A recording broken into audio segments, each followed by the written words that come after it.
इज्जत की रक्षा नहीं कर पाए, जो हमेशा सौभाग्यवती स्त्री का आशीर्वाद देते हैं और हिंदुत्व की रक्षा के लिए कहते हैं।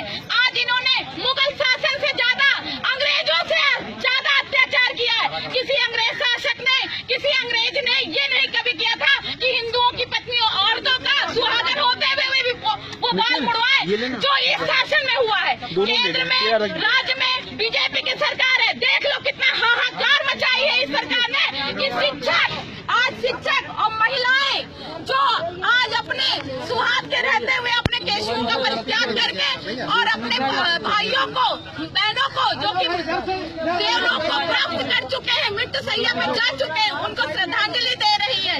ये मैं ललकार के कहती हूँ, अगर आप में अभी भी क्षत्रिय का खून है, माननीय योगी आदित्यनाथ जी, अगर आप अपने आप को महंत कहते हैं, या तो आप अपने नाम के आगे से योगी लगाना बंद कर दीजिए, क्योंकि आपने अपने राज्य में आपने किसी भी क्षत्रिय की रक्षा नहीं की, ना आपने हिंदुत्व की रक्षा की है। मैं आपको बोलती हूँ, आपके सामने अगर गट्स है, मेरे में गट्स है, इसीलिए मैं मीडिया के सामने बैठ के अपने केशुओं का परित्याग कर रही हूँ। मैं शिक्षक हूँ, मैं बनाना भी जानती हूँ भविष्य को, तो बिगाड़ना भी जानती हूँ। और उसका चैलेंज मैंने किया है, एक्सेप्ट किया है कि आज अगर मैं अपने केशुओं का, जो कि महिलाओं के लिए सबसे प्यारा होता है, और यहाँ से घर जाने के बाद हमें हजारों सवालों का जवाब देना पड़ेगा। हमें हजारों समाज को इसी बनाए हुए ढकोसलों को हजारों जवाब देना पड़ेगा कि अपने केशुओं का परित्याग क्यों करके आए। एक शब्द रहेगा, योगी आदित्यनाथ जी से पूछिए, मोदी से पूछिए, फेंकू बाबा से पूछिए उनसे जो हिंदुत्व की रक्षा करते हैं, लेकिन आपकी इस बहन की, बेटी की, बहू की रक्षा नहीं कर पाए।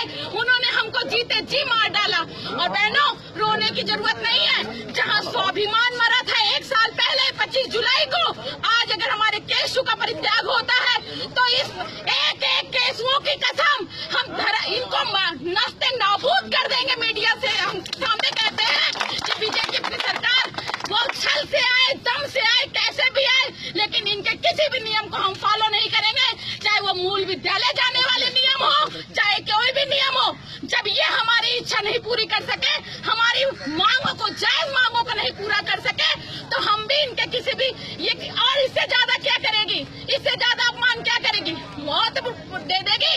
हम मौत में लड़ने मरने के लिए तैयार हैं, क्योंकि इससे ज्यादा कोई नहीं मरेगा।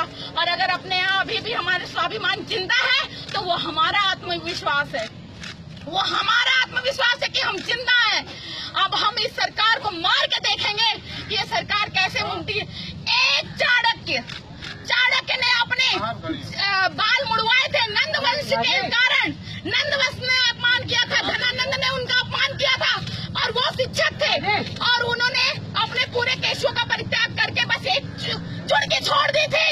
हम ये महिला शिक्षा मित्र यही कहते हैं, हमने 17 साल तक स्कूलों में शिक्षा दी है, हम भी शिक्षक हैं और हम एक महिला शिक्षक हैं। हम भी कहते हैं कि जब एक चाणक्य ने समूल नाश कर दिया नंदवंश का, तो यहाँ पर जितनी महिला शिक्षा मित्र है, 1,72,000 जो शिक्षा मित्र भाई बहन है, वो इसको कहाँ तक ले जाएगी। और ये योगी सरकार सुन ले, मोदी सरकार सुन ले कि भाजपा का इतिहास रहा है, एक बार आने के बाद 30 साल तक लुप्त हुई है, और इस बार अगर गए तो दोबारा नहीं आएगी। ये चैलेंज है हमारा, हम सभी शिक्षा मित्रों का।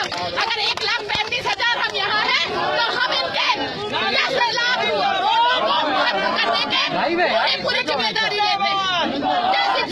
जय शिक्षा मित्र संघ।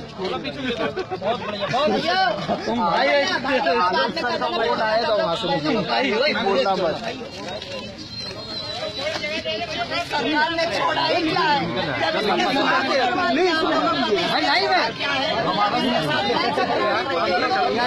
कोई भी बराबर नहीं है। इसको भी हम लोग पलट के ही दिखाएंगे, हम ही लोग दिखाएंगे। जिस चीज को हमने, जो शिक्षा हमने जिंदा किया था, उसको बुझा के भी दिखाएंगे। जो दिया हमने जलाई से उस प्राथमिक विद्यालय में, उसको ये बुझा के दिखाएंगे।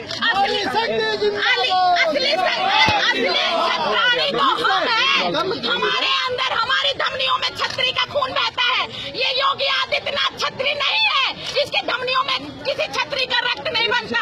ये कोई योगी महंत नहीं है, ये मोदी कोई भी सन्यासी नहीं है। इन्होंने अपने अगर परिवार का परित्याग किया है तो सिर्फ अपने स्वार्थ के कारण किया है, और हम अपने केशुओं का परित्याग कर रहे हैं तो अपने बच्चों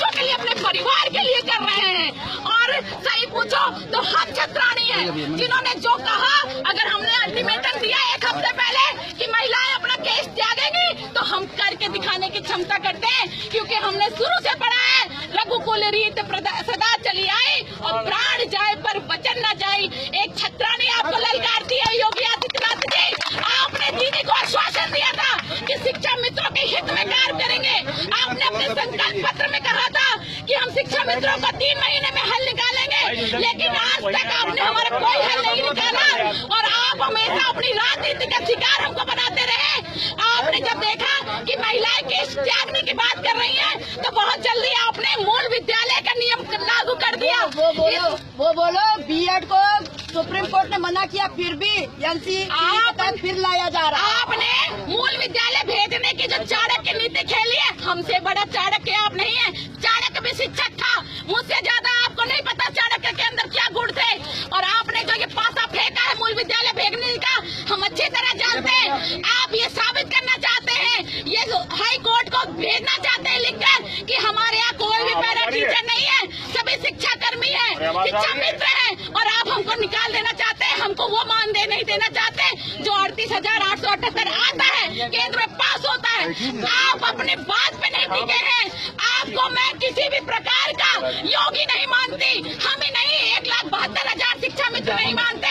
और आपने जब बीएड को आप कहते हैं मैं कोर्ट के अधीन हूँ, आप क्या कोर्ट के अधीन होंगे? आपने कौन से कोर्ट के नियम माने हैं?